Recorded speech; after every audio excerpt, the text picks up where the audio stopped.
What we're looking at here is the end of an era. I'm taking the turbo off. There's the turbo right down in there. It's off a Saab. It's appropriately matched. This is the motor that came with the Jeep. 134 cubic inch F-head. And I have a draw-through system so that I don't have to mess with boost referencing. So there's the air box over there. It comes through this crossover pipe. Here's the carburetor. It's mounted on a remote heating plate. So you have got hot water coming out of the radiator passing through here, which keeps the carburetor hopefully from icing up. It then draws through down into the turbo itself.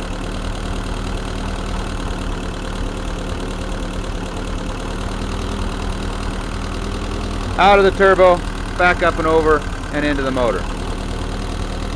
The motor's got about 65,000 miles on it. About 5 of those have been running the turbo. It's been great fun.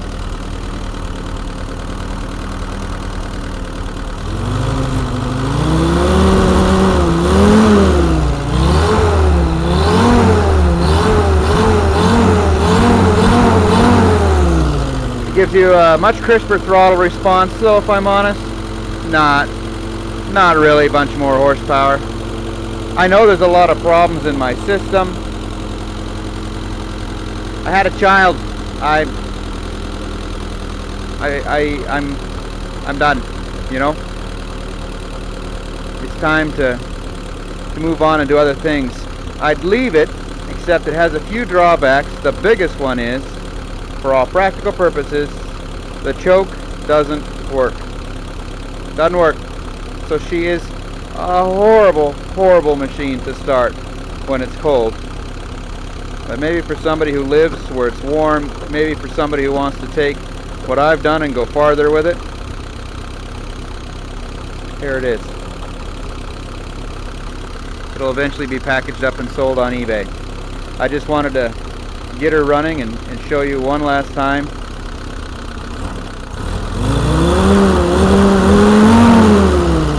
Loading up a little bit here idling. That the system does work. There's a lot of videos on the internet. I'll put a link to some of those in the description of this Jeep running over several years, chugging away with her turbo. We did it because I spent a lot of time above 6,000 and 7,000 feet, and it was a nightmare dragging this thing around at that. Sometimes you couldn't even get it to start moving. It just had no power. The turbo, while it didn't add a whole lot to the top end, at least in my configuration, and at the very frugal settings, I wasn't in the market for high horsepower and blow my motor up, but it did brilliantly at the high altitudes. It was so much nicer. Almost no power loss at all.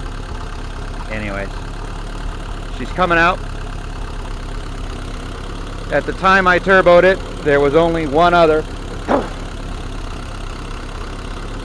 134 cubic inch CJ5 motor, turbocharged, at least on the internet, and it was a propane unit, because that's how they kept it boost referenced.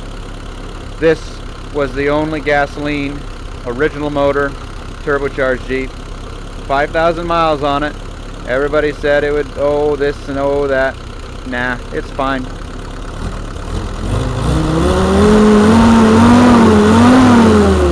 I turbocharged it the way the old Corvairs were turbocharged. So, you know, other than a little bit of misadjusted valve clatter, she runs like a top. No smoke. I just want to be able to turn the key and go for a wintertime romp.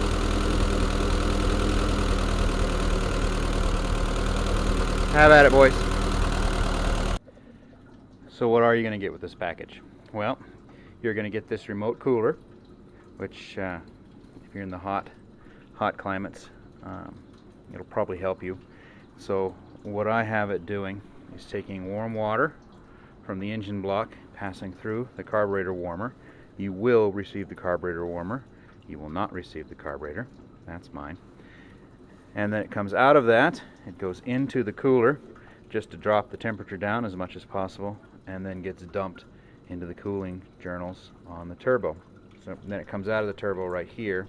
It's a much smaller line. I don't know why they do that. Smaller line coming out, and then that goes back into the block over there. You'll receive the turbo itself, which is a Saab unit, and it was a Saab 2-liter. It is a Saab unit, and it is properly sized to this motor, which is kind of important. It has been rebuilt with carbon seals so that it can be a draw-through unit. You will get the exhaust pipe comes out of the block. You will not receive the manifold. Your manifold will work where it comes and curls up and dumps into the turbine. And then it comes, and then you'll get this down pipe here that comes out of the turbine and snakes down through all of the various goodies down there, and then it'll just end. You'll get these here. Now this is unfortunately it's wire wrapped, but this is special gas or fuel. You'll get these fittings which pass up, over, and top, and you'll get those fittings down in there. It's all homemade. It comes with no warranty. You heard it run, you've seen the videos. I live in Montana. I need to be able to pull a choke and have an engine start. It just, I've never been able to solve that issue. But for all those who said it couldn't be done, which is really my main reason for doing it, ta-da, there she is in all of her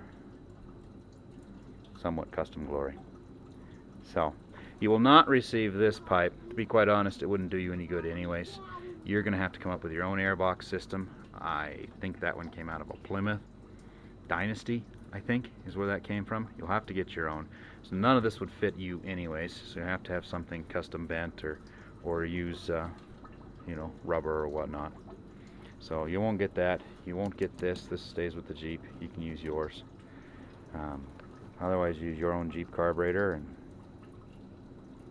yeah, like I said, my system never really gave it a whole tremendous amount of additional power, but it did do a world of difference at altitude. Nothing else, you're buying a Saab turbocharger with about 5,000 miles on the rebuild. So let's see, oil comes in here, and so I have a remote filter. You don't get the remote filter. You probably need one though. You get a remote filter. Oil comes out of the filter, so fresh clean oil dumps straight through into here. Now the Jeep uses a scavenge oil filter system, both originally and with the remote filters, which means it only filters a small percentage of the oil at any one pass. But that's fine, because at least your turbo is getting that fresh clean oil, and eventually gets all of it. It comes out through that massive downpipe, you know, because the oil will foam, I guess. And what I have is I have an electric fuel pump. So again, you'll have to solve this equation for yourself. I have an electric fuel pump, and I just drilled and tapped into the electric fuel pump blocker plate. So I just have the plate down at the bottom of the motor, and I just dump my oil back into the block where the old fuel pump used to go. So that's how I've always run it. You will need to find something, or you have to use a scavenger pump to pump it back into the block somewhere else. But yeah, I guess from what I understand, you can't run the oil galleries under pressure, output side anyways, because it'll push it past the seals and smoke. Alright, well, I'm going to get it taken apart.